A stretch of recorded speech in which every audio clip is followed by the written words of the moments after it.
Tudo bem, meus queridos amigos e amigas? Hoje eu venho aqui falar um pouquinho com vocês a respeito da moral em Nietzsche. O Nietzsche começa essa discussão propondo que ele vai chamar de transvaloração. E o que vem a ser essa transvaloração? É porque ele faz uma crítica a essa supremacia da razão e do controle emocional e dos desejos. O que o Nietzsche fala nisso? Olha, essa tradição judaico-cristã acabou formando os indivíduos para o medo, formou os indivíduos para que eles tivessem medo de ousar, medo de sair da sua zona de conforto, de romper com essas tradições judaico-cristãs, com essa visão racionalista fechada e pudesse buscar plenamente a sua felicidade. Então, na verdade, ele fala, então nós precisamos fazer essa transvaloração, uma mutação de valores. Aquilo que efetivamente a tradição judaico-cristã nos ensinou que era superior, que era o que a gente chama, o que a filosofia judaico-cristã chama de moral do Senhor ou gênio do Senhor, que é a superioridade racional, a inibição dos nossos desejos, você não cometer os erros que seriam enquadrados como pecado, como errado para essa sociedade. Então, eu cumpri fielmente as regras da vida social, uma conduta moral inabalada de acordo com a visão do cristianismo e das tradições judaicas, mas que me deixavam infelizes. Então, que era necessário a gente romper com isso, transvalorar, criar uma nova concepção, mudar, fazer uma inversão desses valores para que a gente efetivamente encontrasse o verdadeiro conceito de bem e de mal. A ideia que a tradição judaico-cristã criou e nos formou é que o mal está ligado ao pecado, o mal está ligado às pessoas que não conseguem limitar o seu desejo ou limitar as suas paixões. O mal estaria ligado às pessoas que se submetem aos prazeres, entre aspas, mundano.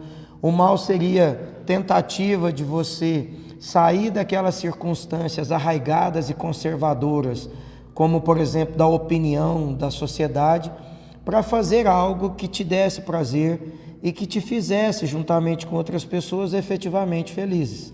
Então, o mal, na verdade, na concepção do Nietzsche, não é você se submeter a prazeres, se submeter a uma vida diferente daquela determinada pela tradição judaico-cristã e racionalista moral. O mal seria você ser um escravo dessa circunstância. Então, a moral do senhor e do escravo é invertida na concepção do Nietzsche. Escravo, na verdade, seria aquele que renuncia à sua felicidade para cumprir plenamente um dever moral. Então, para não contrariar uma lei da igreja, para não contrariar uma lei do comportamento moral, eu me submetia a não fazer coisas que me deixariam bem felizes, para me submeter a essa prisão impostas pela visão tradicionalista racional. Então, para que eu seja ou que eu fosse de fato feliz, eu tinha que romper com isso. Eu tenho que deixar de ouvir o que a sociedade pensa de mim, eu tinha que deixar de me deixar governar pela opinião dos outros. O que vão pensar de mim, eu almoçando com alguém ali? O que vão achar de mim porque me viram em tal circunstância com uma pessoa? E o Nietzsche, de maneira nenhuma, diz, então você vai renunciar à sua felicidade em prol de cumprir simplesmente um ritual racionalista de uma tradição judaico-cristã? Então você vai deixar de ser feliz com alguém, por exemplo, que te ama, simplesmente porque esse alguém que te ama tem algum tipo de proibição? O medo da opinião pública, o medo da opinião da família, o medo da opinião das pessoas vai ser um inibidor da sua autêntica felicidade?